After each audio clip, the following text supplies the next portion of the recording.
وسلام على عباده الذين اصطفى أما بعد فأعوذ بالله من الشيطان الرجيم والذين يصلون ما أمر الله به أن يوصل ويخشون ربهم ويخافون سوء الحساب والذين صبروا ابتغاء وجه ربهم وأقاموا الصلاة وأنفقوا مما رزقناهم سرا وعلانية ويدرؤون بالحسنة السيئة أولئك لهم عقبى الدار جنات عدن يدخلونها ومن صلح من آبائهم وأزواجهم وذرياتهم والملائكة يدخلون عليهم من كل باب سلام عليكم بما صبرتم فنعم عقبى الدار صدق الله العظيم وبلغنا رسوله النبي الكريم ونحن على ذلك من الشاهدين والشاكرين والحمد لله رب العالمين. Surah Ra'd. Last night we started these ayat where Allah subhanahu wa ta'ala is telling us about the features of the people who are headed towards Jannah, and Allah subhanahu wa ta'ala is telling us what is their life like in this world. And then Allah subhanahu wa ta'ala, the ayat that we recited today, inshallah, Allah subhanahu wa ta'ala tells us what is their life going to be like in the Jannah, in the paradise. May Allah subhanahu wa ta'ala make all of us among those. Ameen. Last night we had read this ayah, وَالَّذِينَ يَصِلُونَ مَا أَمَرَ اللَّهُ بِهِ أَن يُوصَلْ. These people, one feature of these people is that they connect or maintain the connections that Allah has commanded to be connected. So one is in terms of relationships, we talked about that fulfilling the rights of relationships, and that is a great virtuous act. The Prophet ﷺ has said, Afshu salam wa at'imu ta'am wa sallu bil layl wa nasu niyam wa silul arham wa sallu bil layl wa nasu niyam tadkhulul jannata bis salam. That you spread salam among each other and give food to people to eat, feed people, and pray, maintain the ties of kinship, and pray when others are at night, when others are sleeping, and peacefully, comfortably enter Jannah. Similarly, the Prophet ﷺ is reported to have said that a person came to the Prophet ﷺ and asked that, Ya Rasulullah, tell me something that will bring me closer to the paradise, the Jannah, and pull me away from the hellfire. The Prophet ﷺ said, worship Allah and do not ascribe any partners with Allah subhanahu wa ta'ala, maintain salah, pay zakah, and also fulfill the ties of relationships, and you will enter into Jannah easily. So this is such a great thing. The other meaning that Hazrat Mufassirin have written here is that the connections in deen that Allah subhanahu wa ta'ala has commanded to be connected, which is knowledge, should be connected with action, and similarly aqidah, belief, should be connected with worship. So if you in your mind you believe that Allah subhanahu wa ta'ala is the only ilah, then you should only listen to Allah as well. This is the connection that you should make in terms of your action. Similarly, you know something, you should also act upon it.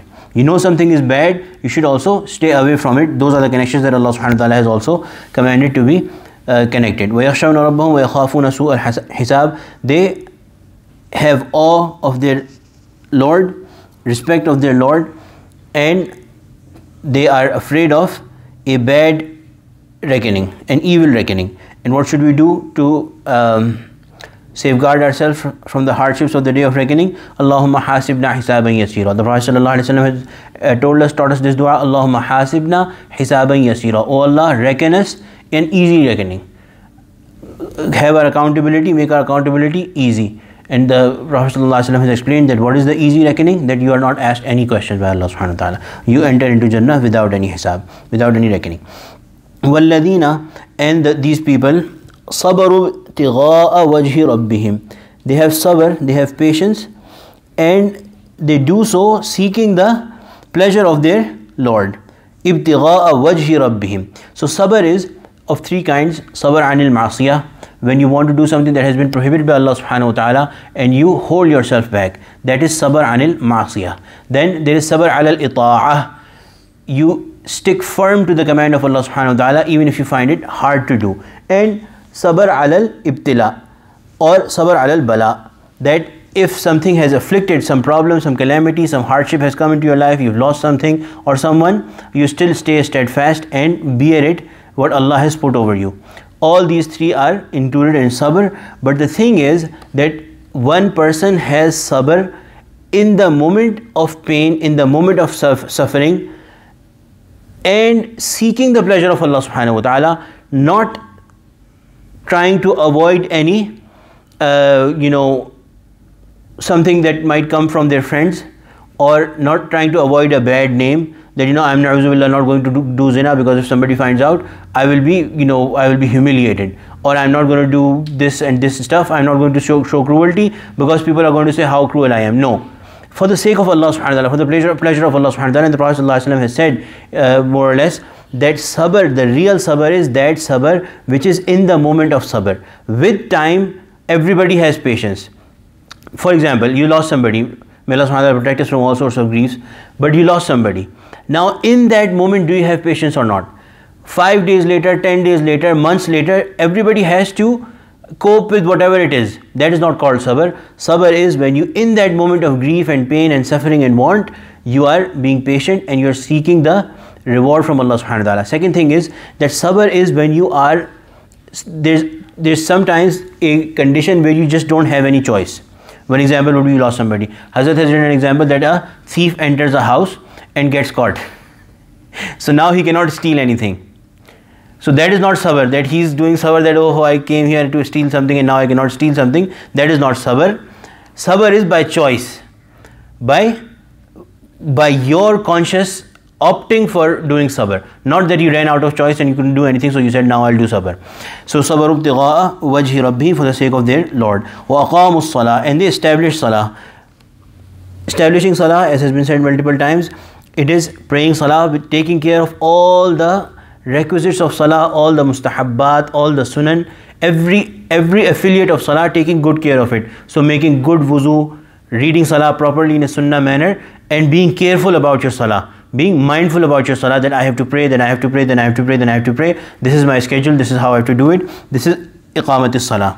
Wa anfaqu mimma razaqnahum, and spend from what we have given them. So whatever you give, it has been given to you by Allah subhanahu wa ta'ala in the first place. You are not doing any ihsan to anybody. It is Allah who has the real benevolence, who's done the real favor by giving you something and then allowing you to spend that and give it back to Allah subhanahu wa ta'ala. Wa anfaqu mimma razaqnahum. Here's the point, is that they spend from what we gave them in the first place. Sirran wa alaniya, secretly and openly. So sometimes we think, and there's definitely many hadiths to this effect, that when you spend in the path of Allah, do it secretly. In fact, the hadith that we were mentioning this Friday, that one of the 7 people who will get the shade of Allah subhanahu wa ta'ala on the day that there will be no shade, the day of reckoning, one of those people is who spends in the path of Allah in such a way that their right hand spends and even the left hand does not know about it, which means that even the closest ones do not know about it. All of this secrecy is preferable in nafil sadqat. Nafil sadqat, supererogatory, those that are not required, not farz, not wajib. Zakat, sadqatul fitr, these wajib charities, it is best for these to be given with open knowledge, with publicly, so that others are also encouraged to give it. Ulaika lahum uqbad dar, for these people there is ultimate abode. So this world is the dar, and after that there is uqbad dar, after this world there is great abode ultimately. Jannatu adni yadkhulunaha, there will be eternal gardens. Yadkhulunaha, they will enter it. Waman salaha min abaihim wa azwajihim wa dhurriyyatihim, and not only themselves but those as well who are righteous from their fathers, their spouses and their progeny. So this is the mercy of Allah subhanahu wa ta'ala. Allah has mentioned it elsewhere as well. Alhaqna bihim dhurriyyatihim, Allah subhanahu wa ta'ala dhurriyyatahum. Allah subhanahu wa ta'ala is going to, these people who have these 9 signs, Allah is going to not only enter them into Jannah by virtue of their good deeds, Allah is also going to enter their spouses, their children, their aba, their parents, so their relatives. Allah is going to enter them into Jannah because of their good deeds. But the requisite is waman salaha, those people who, from those people, the minimum requirement is that they should be believers. They should be the minimum islah, the minimum goodness that they are supposed to have is that they should be believers. Disbelievers will not enter Jannah because of a Muslim believer relative. So therefore the ulama have said, and zurriyatihim is a general word. Progeny means your progeny by blood, or your progeny by training, or your progeny by relationship. All of these people, Hazrat has written that these people are included in zurriyat. So relationships with pious people, that is one relationship that is going to be beneficial even on the day of judgment, where all the other ties will be severed. This relationship will be honored and respected by Allah subhanahu wa ta'ala, that you were related to a good person because of their good deeds and because of their virtue. If you are a believer, chances are that you will also, Allah will connect you there with them in paradise. This is mentioned in other places in the Quran as well. وَالْمَلَائِكَةُ يَدْخُلُونَ عَلَيْهِمْ مِنْ كُلِّ بَابٍ.